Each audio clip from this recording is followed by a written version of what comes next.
All right, I want to talk about Mamdani's really ugly idea for his public grocery stores in New York. So, when a programmer or an engineer, somebody that's really knows their craft, their art, somebody that's really knows what they're doing, they can write a few lines of code and it's simple and elegant and it's reliable.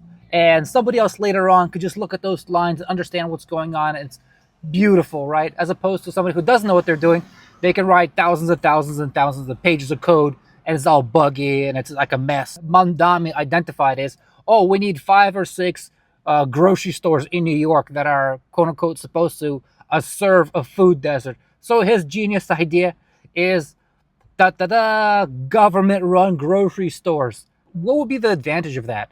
You would have, they wouldn't have to pay property taxes and you wouldn't have the whole thing of profits. So, the store can sell the groceries wholesale.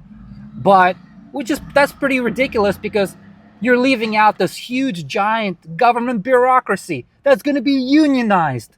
You're going to have thousands of government union employees running the store. You're going to have accounting. Given that this is like a liberal in New York, you're going to have like DEI positions, HR. You're going to have an office. You're going to have a staff to do procurement and stuff like that. This is just going to be just a super bloated, expensive operation.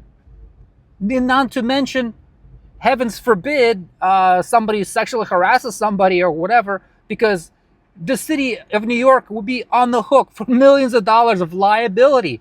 Why would you do that? That infrastructure already, it exists. There's thousands of companies and stores already have this infrastructure. Why would you build it from scratch? They're all going to be paying. They're getting paid from the taxpayers' coffers. Then they're going to be paying union dues, and these unions are going to be paying the Democratic political machine in New York. So this is going to be this ugly human centipede of just government waste. Well, this store is going to sell wholesale, but if anybody has any kind of experience in business or whatsoever, you would know that the first thing you'd know about grocery stores is they only mark up their products a few cents per dollar. So it's almost negligible compared to this huge overhead you're going to have with all these government workers. Those tiny little 5, 6 stores are not going to get real wholesale prices. They don't have almost zero bargaining power. It's almost as if you're selling a $5 bill for $4. Like, yeah, you can get a bunch of customers that way, but any idiot can come up with that type of money-losing scheme.